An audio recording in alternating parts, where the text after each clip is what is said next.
Good evening and welcome back to the fourth and final webinar with Experiences Canada, everyone. Before we get started, I would like to acknowledge the land and water that sustain all of us and give us life. We are all seated on ancestral lands, lands that have been cared for with wisdom and respect since time immemorial by the first peoples, whose knowledge has been suppressed, denied, overwritten, and erased through colonization. Some of these lands have been made part of legally binding treaties, while the rest is unceded indigenous territory. We acknowledge with gratitude the gifts of water, food, and medicines which these lands provide us with, and look to a future where Indigenous ways of relating to the land help us all reconcile our own relationships with it, as Clayton spoke with us about last night. This webinar is the fourth in the series on the theme of economic reconciliation and will build on the previous webinars covering that concept of what that is, including the role of entrepreneurship and how to address environmental stewardship in the context of economic growth. That was a lot of big words. This fourth webinar tonight is going to be, in my mind, a particularly special one. We'll be looking at the lasting impacts of residential schools and the role that education will play in economic reconciliation. So residential schools, as I'm sure we all know a good bit about, were a government-sponsored religious school system that were established to assimilate Indigenous kids into Eurocentric, specifically British Canadian culture. Over 150,000 First Nations, Inuit, and Métis children were sent to these schools, the last of which closed just in 1998. And I know this will be mind-boggling to you youth out there, but speaking personally, that was the year after I graduated from high school. I know I'm a lot older than you kids, but this is something that I didn't learn about in school because it was still happening while I myself was in school. So the residential school survivor Phyllis Webstad led the movement to start Orange Shirt Day. It was Phyllis whose orange shirt it was that was taken away, which in 2021, the federal government recognized officially as the National Day for Truth and Reconciliation to honor survivors of residential schools and their families. So while these schools are a devastating part of our shared history, as Justice Murray Sinclair once said, education got us into this, and education will get us out of it again. Education has a huge role to play in reconciliation, particularly in economic reconciliation, as we've been talking about over these series. And there is still a huge education attainment gap between Indigenous people in Canada and non-Indigenous people.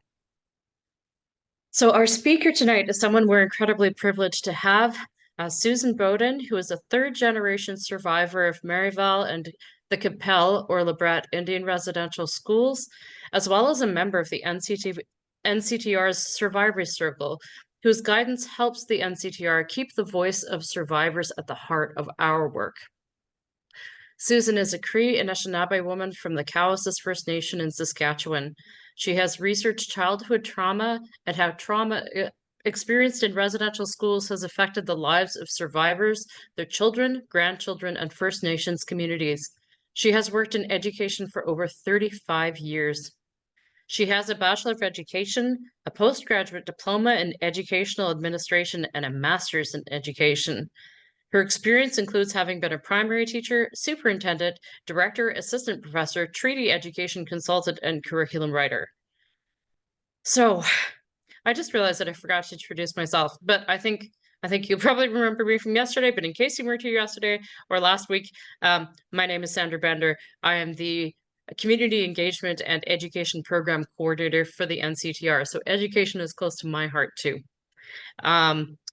Before I turn this all over to Susan, I'm just going to share a warning that hearing about other people's traumatic experiences is inherently traumatic. It's all the more traumatic if this connects to your own experience or the experience that your families have been through. Please really do take that seriously. Take some time when this webinar is done to look after yourselves, whether that's by talking it over with someone safe, spending some time outside, or reaching out to professionals. So we've shared some resources on the chat. I'd particularly recommend the chat options in both Kids Help Phone and Hope for Wellness. If chatting by text is easier than calling on the phone, then do that. Do what you need to do to take care of yourselves. And if that means you need to step away for a minute or entirely from the webinar, that's okay. Just do what you need to do to keep yourselves okay. And then final reminder, as Susan speaks to us, please feel free to submit your questions and we will answer as many of them as we possibly can. All right, Susan, it is all yours. Thanks so much, Sandra. So hello, all you awesome young people out there. I feel very privileged today to be able to share my experiences and my knowledge with you. And I'm very much looking forward to your questions. I have been looking forward to this presentation for a while since I was asked to do it. So with that, I'm going to start with how this all started, how Indian residential schools all started, and how they came about and why they came about, and talk a little bit about my own experiences as I'm a residential school survivor. I went to residential school when I was 8 years old, and I was there until I was 15. So I know there were other children that went to residential school as young as toddlers, as young as 3, 4, 5 years old. So it does impact you when you go someplace and you're not brought up by your parents. And we're very thankful today that we can have our children with us and bring them up the way we always were meant to do it. So in the first slide, I don't know if you, when I was in school, I didn't hear about the doctrine of discovery of 1452. And that was a papal bull was issued by the Roman Catholic Church. And what it really did is it gave permission for nations like the British Empire, the Spanish, the Portuguese, those kinds of nations that were going and building their empires. And they said that not to worry about the indigenous peoples that lived on that land, and they couldn't claim ownership to that land as indigenous people because we weren't civilized and we were heathens and we didn't really know what we were doing in our lands. And so with the doctrine of terra nullius, it legally deemed indigenous lands to be unoccupied and inhabited. So it was used to justify the right to take over and control indigenous lands throughout the 16th to the 20th centuries. And we're still living under it as indigenous people today in Canada. So what the Canadian government does, it establishes laws and enforces them over indigenous people. And the authority to do that goes right back to this doctrine of discovery. Without this doctrine, colonial nation states have no claim or authority to maintain this rule. So in the centuries that followed of people, of indigenous lands being taken away and our freedoms taken away, our languages, our cultural teachings, our ceremonies and traditional ways of knowing and doing has been extremely damaged. And we're trying to play catch up today. Next slide, please. This is the Queen that in Treaty 4, the treaty area that I live in, the Cree, the Nakota, and the Anishinaabe people made Treaty 4 with the monarch. It was these treaties that were very important. And how did we come to have treaties in Canada? Well, King George III issued a royal proclamation of 1763, which recognized the sovereignty of First Nations people. It was the key legal instrument for the establishment of colonial government across what is now Canada. And really what that royal proclamation said is that the British Crown had to make treaties with First Nations people in order to access their lands. And really what British Crown did is they used treaties to steal our land, to take over our land. And because there were so many language and cultural differences, we really had faith that the British Crown, Canada, because Canada became a country in 1867 and the treaty for here was in 1874. So those treaties were a way for the British Crown to claim our lands and to extinguish our rights of Indigenous people, of First Nations to the land through treaty making. Next slide, please. The First Nations people honored all of their promises made in treaty immediately. We agreed to share the land with the newcomers, and we agreed to do this in a peaceful way. So my people really were making peace treaties because they didn't want to have wars with the newcomers. We knew in our ceremonies for years and years that these new people were coming to our lands. And we were told by the Creator in our ceremonies that we should accept these people like our brothers, like they were related to them, and that we should help them survive on this land and make way for these people and share the land with them and all the bounty of the land that we had here. And you know, First Nations people lived on these lands for thousands and thousands of years, forever, and we call it since time immemorial. And the reason why we say that, because we've been forever here in this land. And so before the newcomers came, these new people came to this land, we had already been making peace treaties with each other. We were already sharing the land and sharing the resources with each other. And we had a global economy here on Turtle Island. And so this was all ignored by the British Crown when they decided to make treaties with us.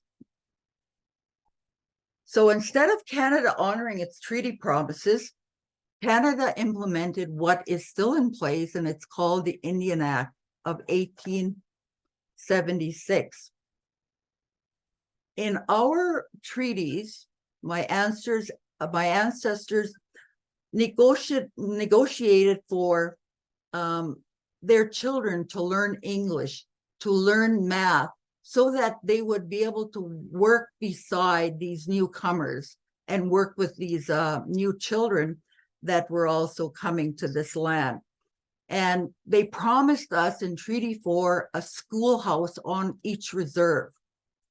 And we asked, and we knew that our children needed to learn this new language and learn how to work alongside these people. But we also said that our own language, our own culture, our own ways of knowing and doing would be in that school.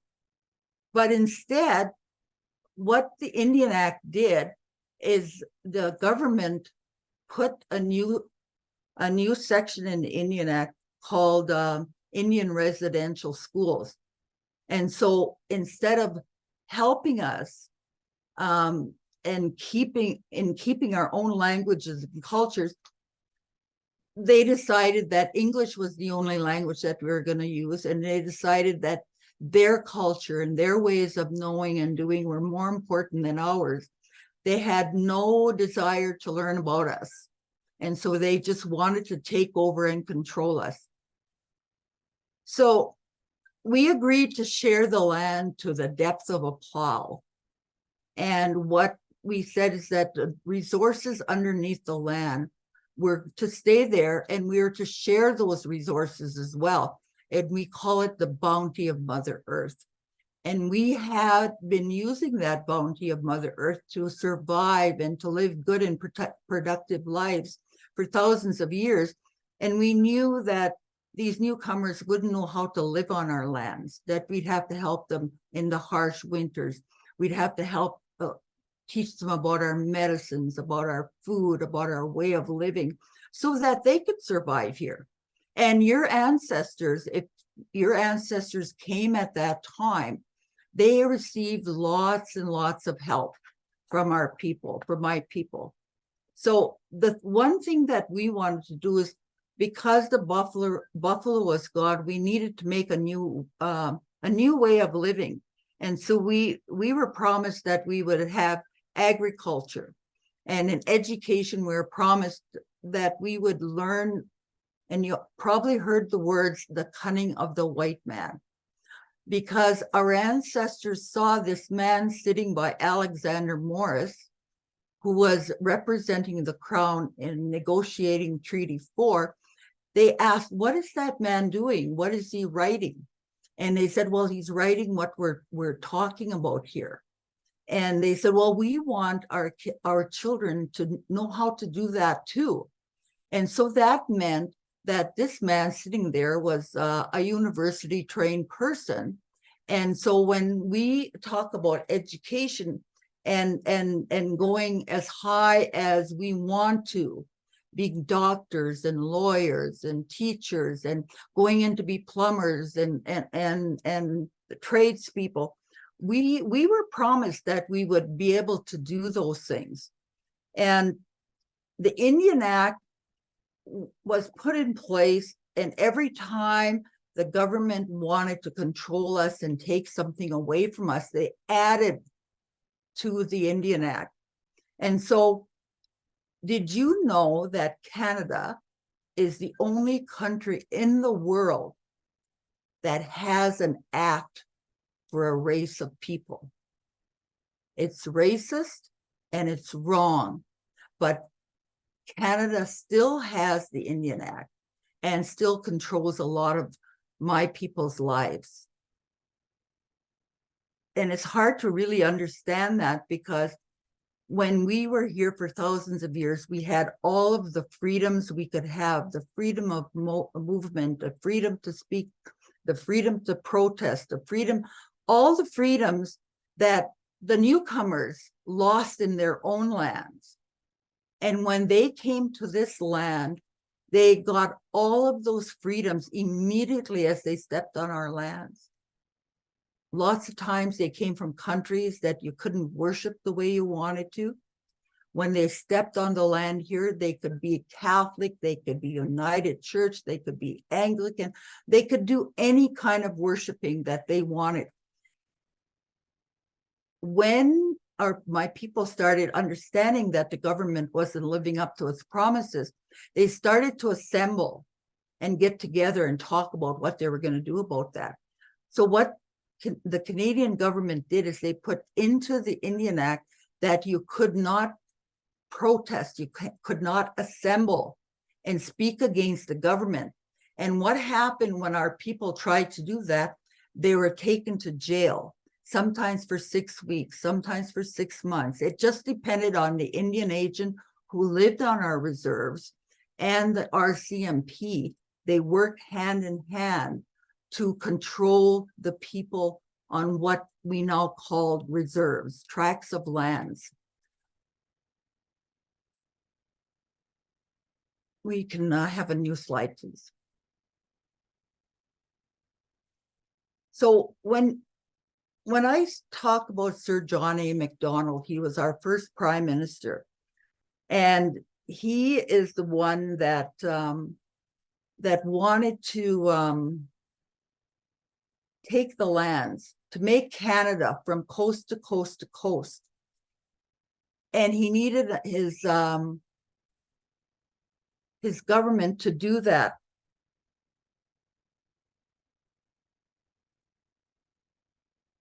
Now, what I want to do is I want to read what he said when he decided that Indian residential schools were something that we were going to have to go to. He said, when the school is on the reserve, which they promised us, the child lives with its parents, who are savages. And though he may learn to read and write, His habits and training mode of thought are Indian. He is simply a savage who can read and write. It has been strongly impressed upon myself as head of the department that Indian children should be withdrawn as much as possible from parental influence. And the only way to do that would be to put them in central training industrial schools where they will acquire the habits and modes of thought of the white man. And so really what residential schools were meant to do, they were meant, first of all, to colonize us, to make us little brown, little white people who spoke English and who thought like an English person. And we would forget about ourselves as being Cree or as being a Snobe or any of the beautiful nations that we have across Canada. It's really, as a residential school survivor, I find it really hard to talk about this because I can't believe a government would do something like this to parents and children. Next slide, please. All the little red dots you see on this map are where Indian residential schools were put. So the Inuit, the First Nations people, and many Métis people went to residential schools. And this is what the government did. They put these residential schools, and in lots of times, they put children thousands of miles away from their homes in residential schools where they didn't know who they were going to school with. They didn't have their parents close by. They were basically alone in this school. They call them schools, but they're really institutions that took us away from our parents, and we had to be there by ourselves, no matter how little we were. We were so lonely at night. We were so scared. They cut our hair off. They did many horrible things that as children, we were never treated that way when we were in our own homes with our parents. So there were over 130 residential schools. 70% of them were Roman Catholic, and over 150,000 First Nations children attended these institutions. And like I said, they were between as young as toddlers, 2-3 years old to 16 years old. And you couldn't stop going to those schools until you were 16 years old. It's estimated that over 6,000 children died, and it is thought there are many more. And many of you will probably remember in Kamloops a couple of years ago in June, they found some unmarked graves by the Indian residential school there. And so that's something that you're hearing about in the news. And a lot of times when children passed away in those schools, their parents weren't told about it. And so many parents never saw their children again, and they were never told their children died at these schools. And it was a terrible thing to do to parents. And I remember an elder, Mike Panay, he would do his presentations and he would say, "Can you imagine a whole community with no children in it?" Our communities were grieving all the time because they didn't have their children home with them. And that there was no laughter and no playing that you could hear. Like when you go out, if you live in a city, you play and you hear kids laughing and shouting and having fun together. Or if you live in the country, like I did growing up before I went to residential school, we had many games and played in animals that we had. So you can imagine having a community with no children in it because they were all in residential school. And that's one of the things that I talk about quite a bit, because people can't imagine a world without children in it. And yet that's what my parents had to live with, and their parents and my great-grandparents had to live with in their communities. Next slide, please. The goal of these schools, and I'm going to read a quote from Bishop Vital Grandin in 1875. He said this: "We instill in them a pronounced distaste for their native life, so that they will be humiliated when reminded of their origin. When they graduate from our institutions, the children will have lost everything native except their blood." And so it was another quote that you hear a lot. They wanted to take the Indian out of the child, take the language, take the way they think away from them, and the way they believe and the way they worship. All of those things that we had for thousands and thousands of years and lived a very good life with was taken away from us, because there was not to be an Indian left that thought Indian. We were supposed to just be assimilated into white society. And the only thing that we would have that would be Indian would be our dark skin, nothing else. And so that's what he was saying. Next slide, please. So when they take away our dances, our songs, the way we worship, the way we believe about the world, the way we have our teachings around children being gifts that were given to us by the Creator.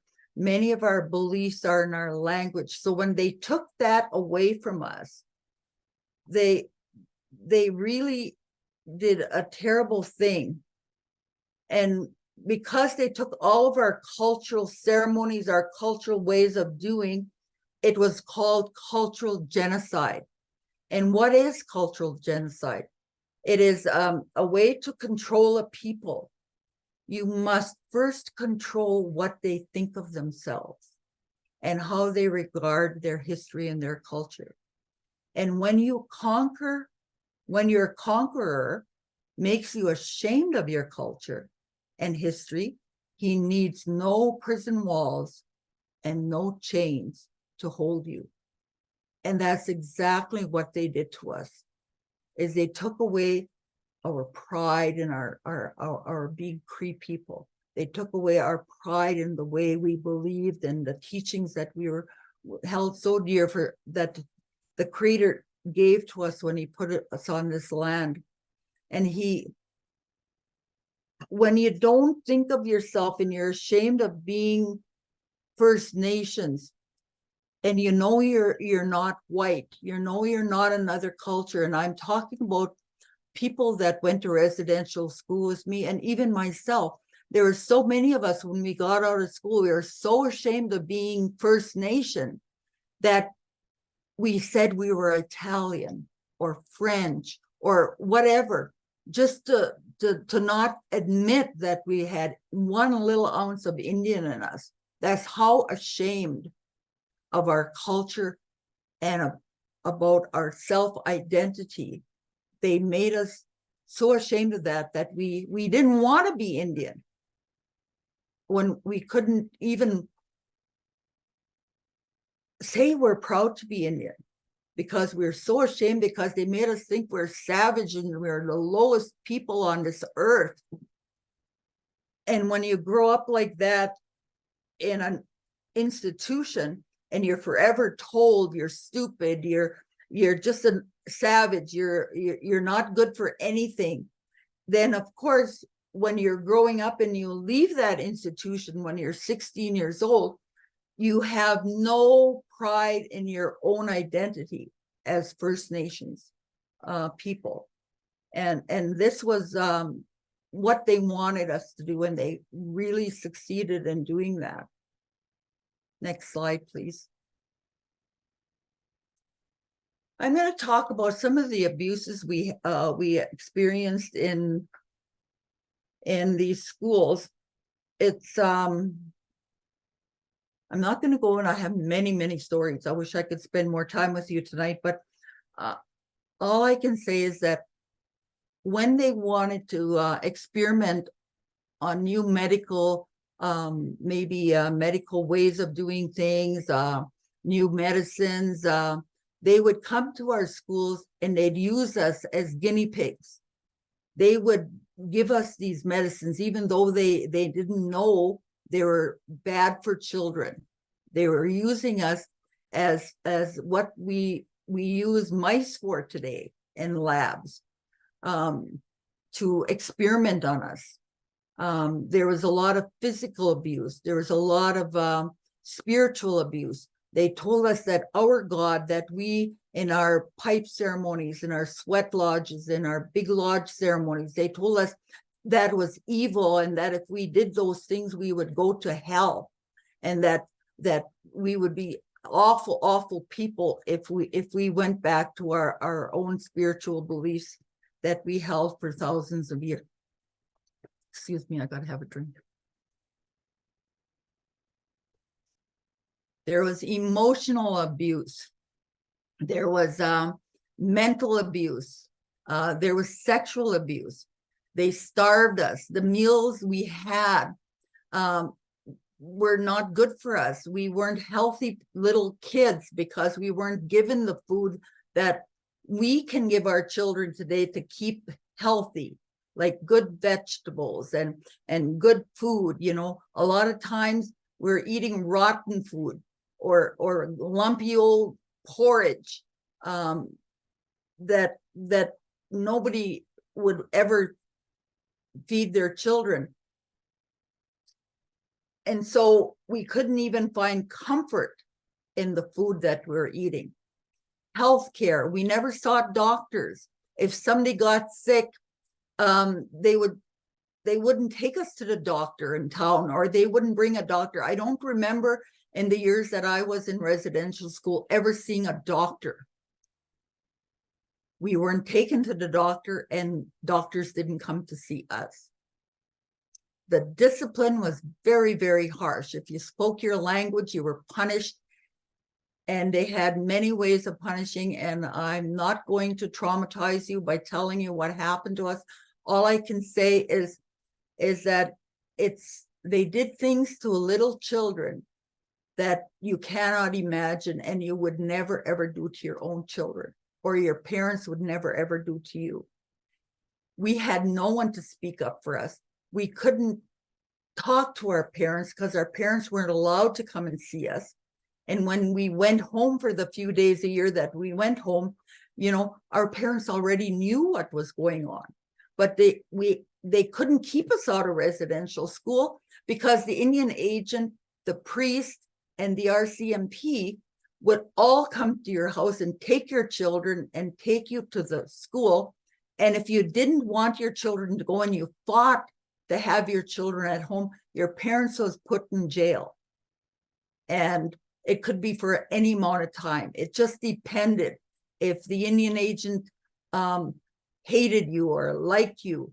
We were just so controlled that it was so difficult for our parents to fight for the rights of their children, because they would end up in worse shape by not even being home to look after their little babies, because that's the only ones that were home at that time. And there was a deliberate suppression of our languages and our cultures, and I talked about that. We just lost so many beautiful teachings because our elders and our people that speak their language fluently will tell you our ways are in our language. The language is so important, because when we speak our language, we know spiritually what they're talking about. We know it's just such a beautiful language. And they knew that if they took our language and culture away from us, we would be very weak. Slide, please. And after residential school, so you get out of residential school when you're 16 years old, In my dad's time, he took grade 8 3 years before he was allowed to leave residential school, because grade 8 was the highest that you could go during my dad's time. And so in my grandparents' time, the day was like reading, writing, and arithmetic in the morning, and learning to be domestics and agricultural farm hands in the afternoon. With my mom and dad, it was the same thing. With me, it was school all day. So they didn't have the farms that they had when my mom and dad and Cookham and Musham were in school. So we were lucky in the fact that we were able to go to school for full days. And after I graduated from out of grade 8, I was able to go on and get my grade 12 and go on to university. However, many of our people weren't as lucky as I was in my life. I was lucky to have parents that really encouraged us to go to school and to live good lives. But it's hard to do that. Many people say, well, why can't they just get over it? We can't get over it, because those of us that survived it were very, very traumatized. And when you're physically, emotionally, spiritually, sexually, all those abuses that you did experience in residential school, when you get out when you're 16 years old, you're so ashamed of yourself, and you just feel so worthless. That is why, and many of my people went to alcohol and drugs, and that's how they dealt with their trauma. And some are still living that life today because they can't heal from that experience they had in residential school. And so because we are brought up by nuns and priests who had no children, did not know how to be parents, they brought us up so harshly, many of us became parents like them. We didn't so much lose our parenting skills. We were taught different, harsh parenting skills. And so as our generations go, and when we talk about intergenerational trauma, my mom and dad were the best parents they could be with what they had. And then there's me. I was the best parent that I could be with what I had. But as each generation goes, we're getting better and better and getting more of our own teachings back as parents. We're becoming better parents. We're becoming better educated. We're becoming, starting to become the people that Creator always meant us to be. In our communities, we see a lot of interpersonal and lateral violence, especially in families and in the workplace. There's a lot of violence against women and girls. You hear about the missing and murdered Indian women and girls. A lot of the white society, the non-Indigenous society, thinks they could treat our women and girls in a bad way, that we're not worth anything. In our traditional times, women and girls were held in the highest honor because we were the life givers. We're the ones that brought babies into this world. And we had that gift from the Creator. And we looked after our children and nourished our children the way we always were meant to be.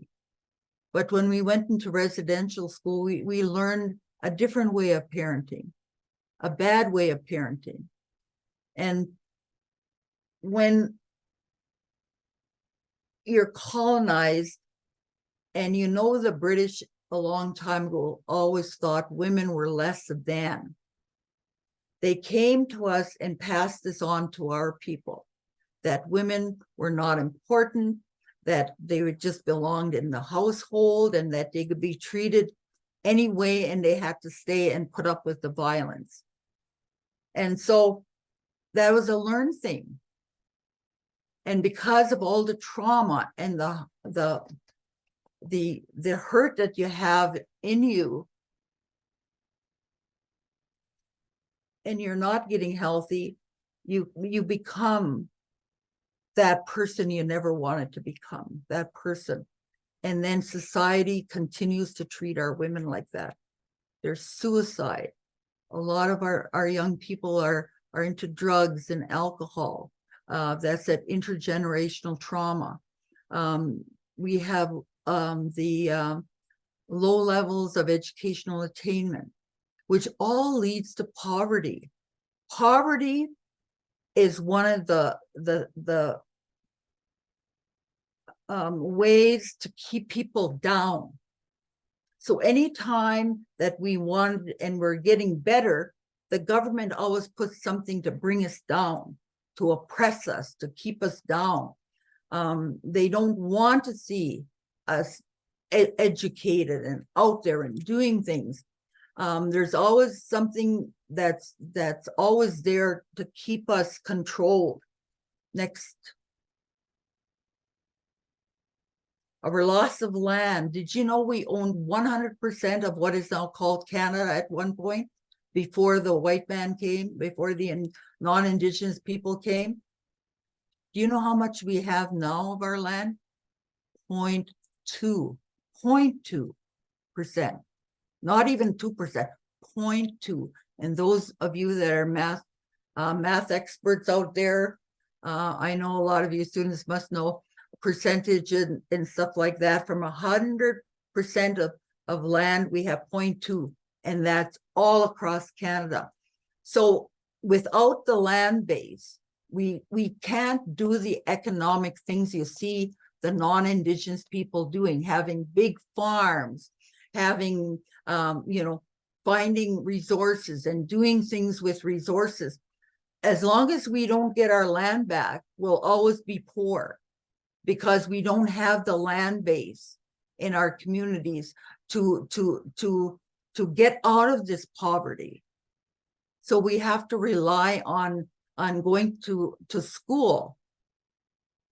The graduation rates in non-Indigenous schools for First Nations and Métis and Inuit children is low. It's getting better every year. I don't want to leave you with thinking that it's impossible. What I want you to know is that the low graduation rates are still there because of the many things our children face in non-Indigenous schools: the racism, the sexism, the bullying, the non-acceptance of even teachers to recognize your differences and to celebrate who you are as a person, rather than looking at your skin and your black hair and the way you look. And our justice system, our system in the world that we have in what is now Canada, is not a fair justice system for Indigenous people. There's like a second tier. There's one for the non-Indigenous and there's one for the Indigenous. And we have many of our people in jails because of their lifestyle, and because of they just haven't made it to that healing point. We needed to get back to our cultural and teachings and our language, and we're doing that. We are doing that. We are trying very hard to go back to our original teachings. We're going back to our ceremonies. That was a big part of my healing journey, is getting my Indian name, which is Thunder Calling Around. And I was given the gift of voice with my name. And I'm using my voice now to speak about what happened to Indigenous people and trying and fix that, and try and help people understand that there's so many reasons why you see the way Indigenous people are living, and the way we're trying our best to do the best we can with what we have. Next, please.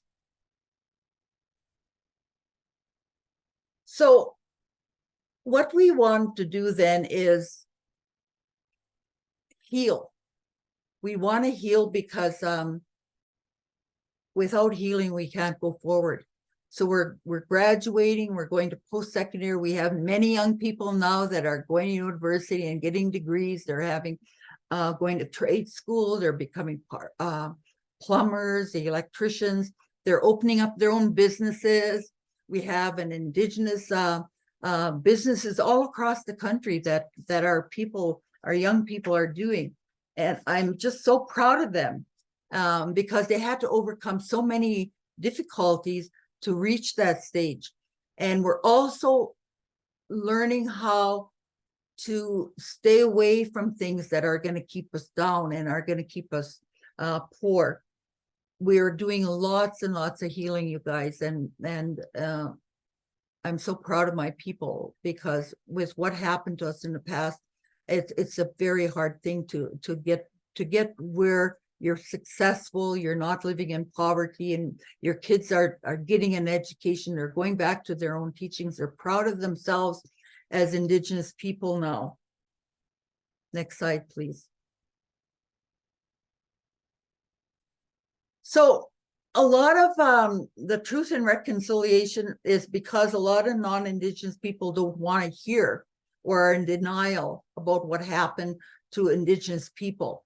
So they're trying to erase our history or ignoring it. They're making excuses, they're minimizing it or telling us to get over it. And there's this whole idea of white privilege. You're just so privileged, you can't see beyond your privilege what is happening in the world in this case, we're talking about Indigenous people. And that settler mentality, that they think they own the land and it's theirs, and that whole idea of ownership is so ingrained in our society that we, as Indian people, we wanted to share the land. But now our land is not even being shared with us. It's all taken away. And we're trying very hard to get back land so that we can become more productive and we could do more for each other. Next slide, please. Pope Francis came to apologize. Some of you might remember he came here. And when he was here, he apologized for what the Roman Catholic Indian residential schools did to Indigenous children. And now survivors are speaking out and talking about that experience. But you know what, as a survivor, I was very disappointed in that apology, because you know what, he said it in Italian. He didn't say it in English. How many Indigenous people do you think speak Italian? How sincere was that apology? And he didn't say the word genocide until he was on the plane back to Rome after his visit. He actually admitted that what they did, what the Catholic Church did, was genocide, to erase a whole people. Next slide, please.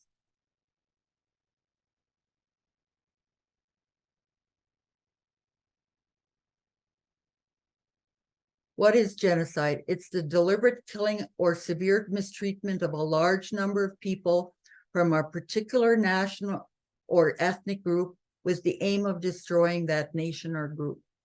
And that is what happened to First Nations people, especially because we were the ones that were put on reserves. We were the ones that are still controlled by the Indian Act. So let's change that narrative, and we're changing it now even by me talking to you tonight and giving you some information. We're changing that narrative. We're taking responsibility to tell the truth and to work together towards reconciliation. And that's the exciting part, I think, about my life right now, is this whole idea that all of us are responsible to hear truth, not to deny what happened, but say, yes, that happened, but we can go forward in a better way. And to me, that's the biggest gift I think we could give each other today, is to do that and be kind to one another and love one another. Next slide, please.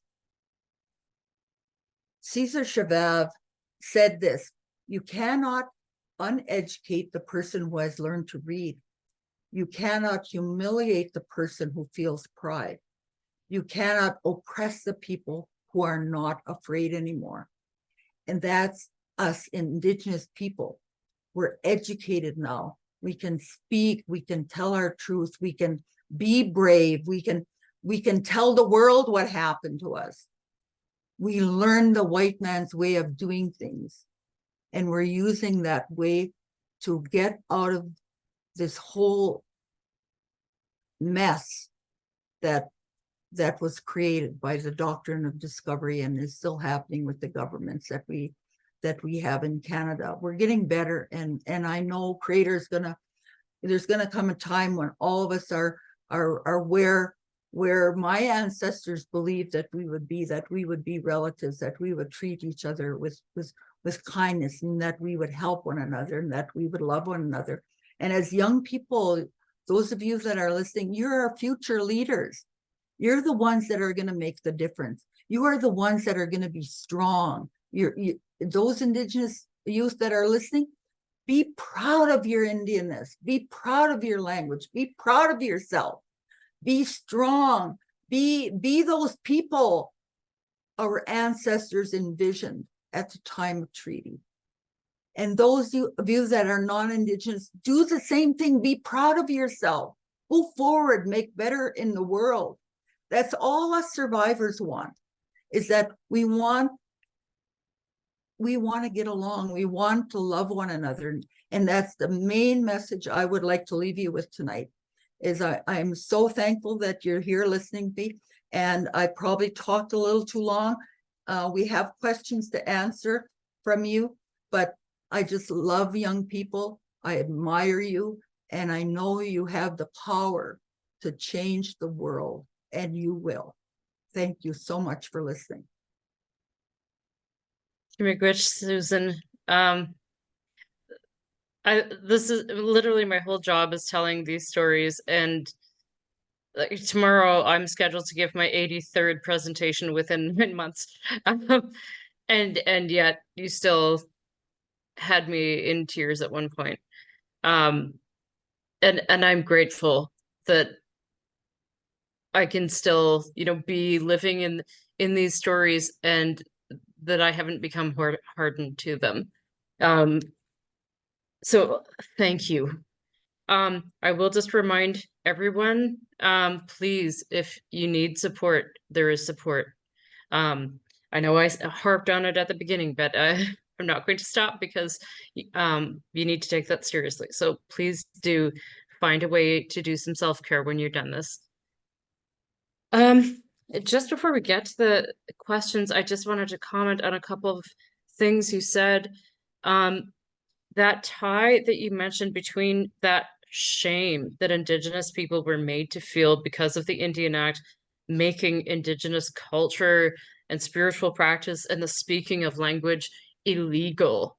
I love everything you said about the need to reclaim that and be proud of that indigeneity. And I think within the last 10 to 15 years, I'm going to say, at least here in the prairies where you and I both live, I've definitely noticed a real visible resurgence of Indigenous culture that is incredibly powerful to see.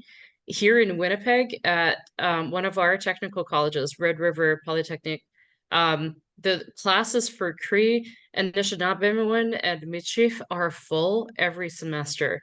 And that's so important for so many kids exactly your age or just a little older. And I'm speaking to you Indigenous kids in this webinar.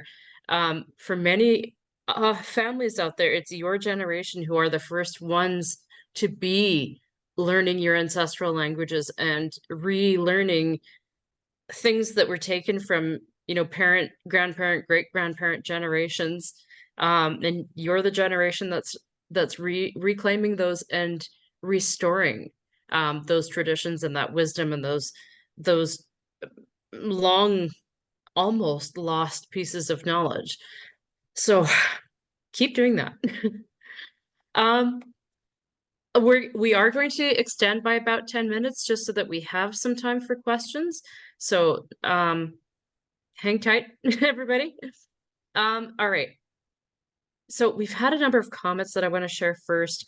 One person said, can you remind Susan that we all hope that she's going to feel better and that we all appreciate her sharing her and others' stories. Just let her know that we appreciate her and she has all of our heart's attention. And it came with a heart emoji, which I really love. Someone else said, my uncle and aunties are survivors. I send my prayers for and all for healing for all of us. I wish this had never happened. Let's see. We also had, while I'm scrolling down to see the new ones. Okay, this is a cool question. In your opinion, Susan, at what age should one start learning about residential schools? And how do we broach that subject with a younger audience?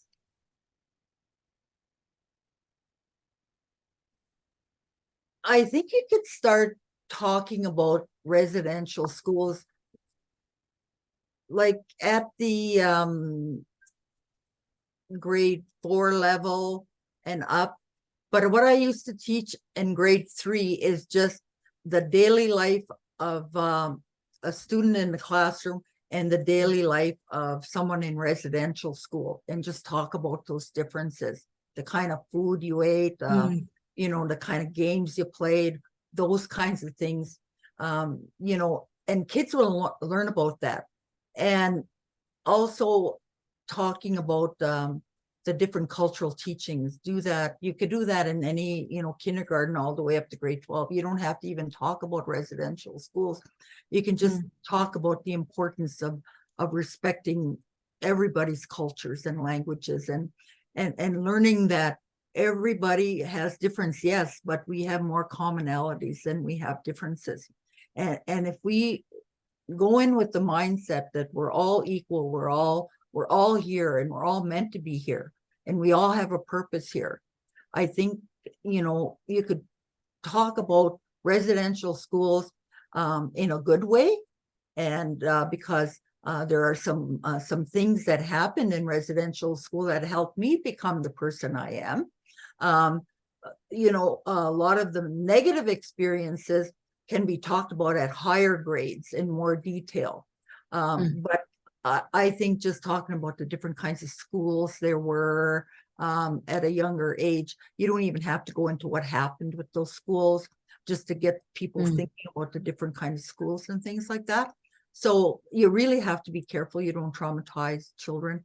And I hope I didn't traumatize anyone tonight. And if I did, I apologize. It's really important for us to educate one another, but in a good way, where we're loving and caring and making sure we're not hurting one another. Thanks for that. One person asked, was it all Indigenous children who went to residential schools? I can answer that one. Yes. Okay. There are other types of boarding schools out there, and some of them have not been great, but this system specifically was put into place to target Indigenous kids. Someone else has said, as a Métis person going to school to study education, this was one of the most inspirational messages I've heard in a very long time. What is the best thing young people are able to do to heal Canada's relationship to our First Nation and Indigenous peoples?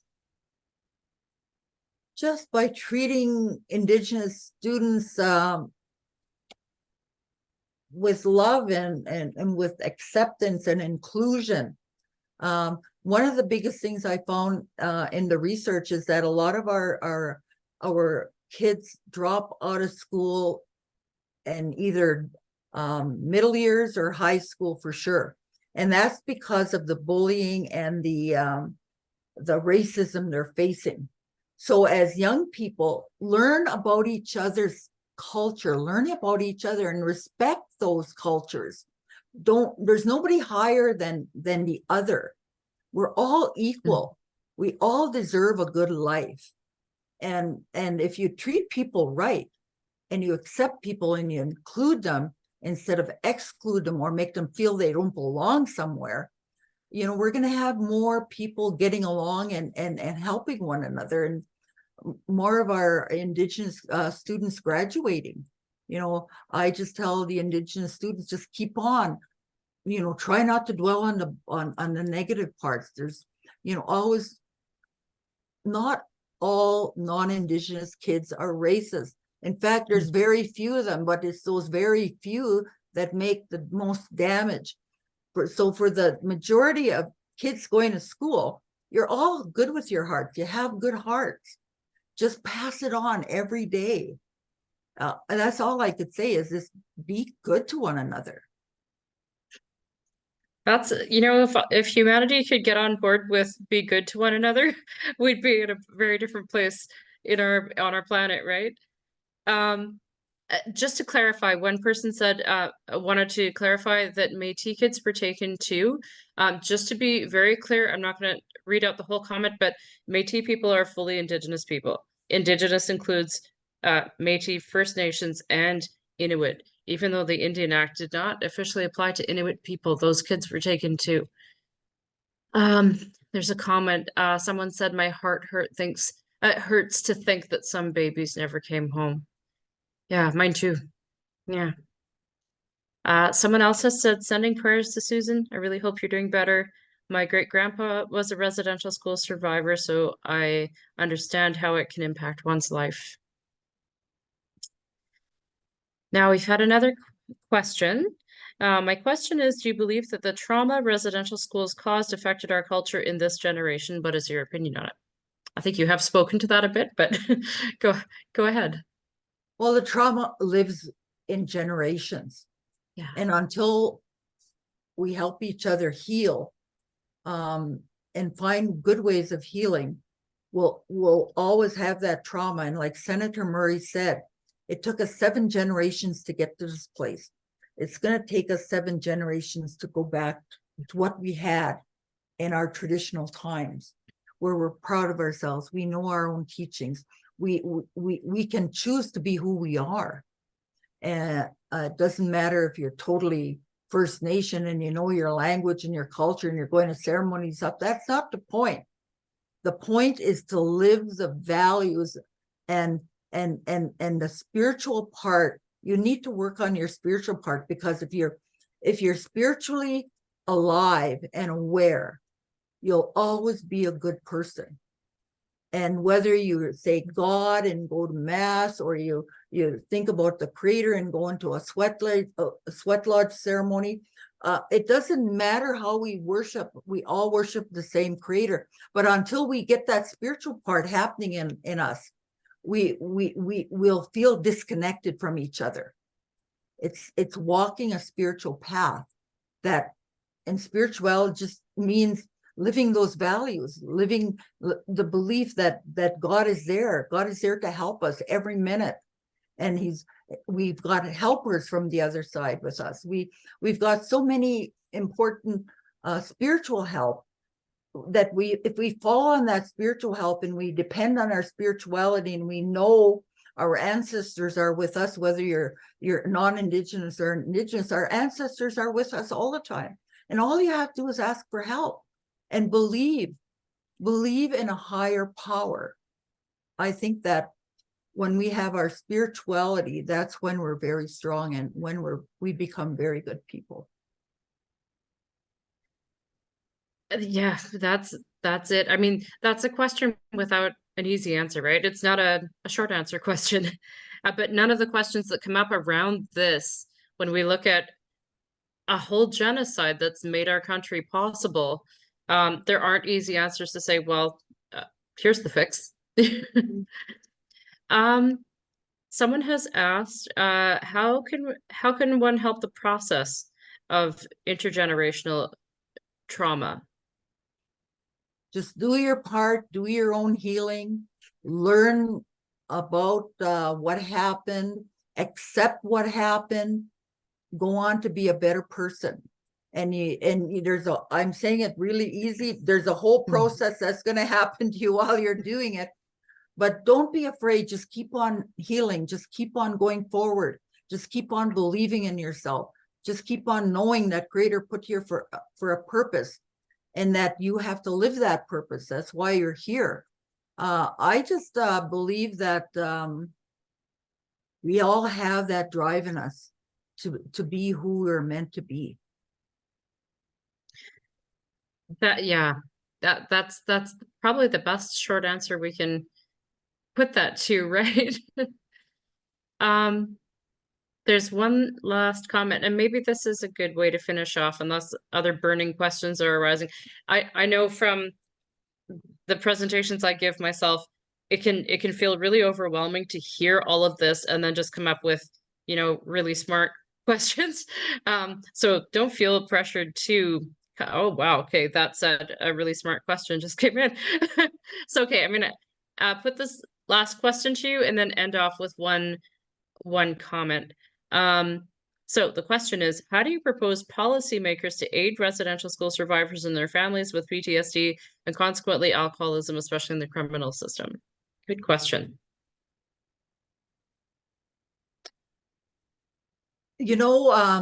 Indigenous people are making big strides right now,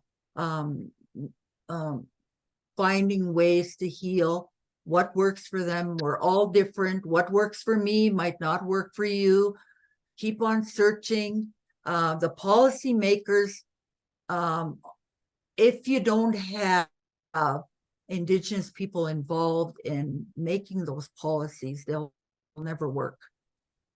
We need to be involved in the whole process for it to work. And many times things are decided for us without asking us if that's what we need or what should happen.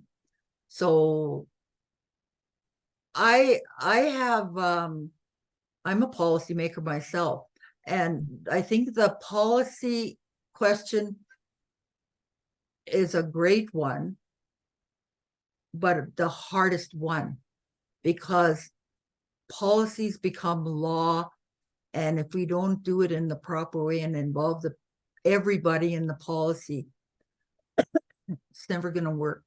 And we've seen many policies like the Indian Act and different federal and provincial policies that are not good for Indigenous people, and we've seen the damage it's done. So those policy makers, we still don't have enough policy makers who are wise enough and inclusive enough to be leaders in making new policies and making sure the people the policies are meant for are the ones that are there actually making it and helping to make it. Well, and that comes back to that notion that you mentioned of paternalism, of non-Indigenous people thinking that they know best what's good for Indigenous people, right? There's a general rule of thumb when we're talking about any question of diversity, equity, and inclusion of nothing for us without us. Exactly. So part of what will solve that will be more Indigenous policymakers. So go on into poli-science, kids. Go become politicians and lawyers and policy makers, because that's what we need. We need Indigenous voices making the calls on what's good. Yeah, we also need the non-Indigenous voices. That's where this whole reconciliation comes into play. If you do things separately, we got to stop doing things separately. We got to start doing things together with the right minds and the right hearts. And that's the only way we're going to get past all of this and to make a better society. And these young people listening right now, I have such faith in them. I have such excitement in my bones as a survivor, thinking of those non-Indigenous, Indigenous little people that are sitting in those seats or sitting wherever you are, that you're going to be the change makers. And to me, I am just so excited for the future. That's gorgeous. Yeah, just amazing. That last comment I promised to share was someone has said, I hope you're doing well, Susan. Sending my prayers. You're strong for speaking about this, especially because my own Kokums went to residential school. So you're connecting very directly with a lot of intergenerational survivors here. And I can't think of a better way for us to have rounded out this series of webinars than by having this direct voice of experience, and just so easily, clearly laid out so that we could understand how it happens systemically, what its impacts have been and continue to be, but some hope for the future too. And yeah, like Susan said, that hope lies within you folks in this webinar.